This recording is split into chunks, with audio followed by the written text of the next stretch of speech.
भत्ता दियो बुढाबुढीको बुद्धि खोइ ओलीका बाउको घर बेचेर दिएको होइन हामीलाई भत्ता हाम्रा छोराछोरीले रिमिटेन्स पठाएको पैसा हो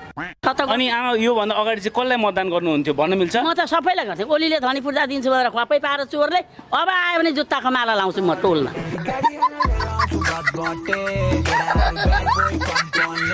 म चाहिँ घन्टी भन्दै हल्ला गर्दै हिँड्थेँ तर दिन त सूर्यलाई नि दिने हो त्यो मधेस कहाँको आउँछ ओर्छ र हामीलाई एक दुई दिन झलाउँछ तर सट्टा हिँड्छ काठमाडौँ उसको छोड्दैन उसले हेर्नु पर्यो भने पनि उसले जनकपुर हेर्छ हामीलाई हेर्दैन हेर्ने भनेको केपी बानी हुन्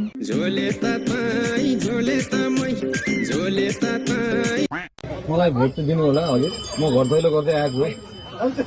ए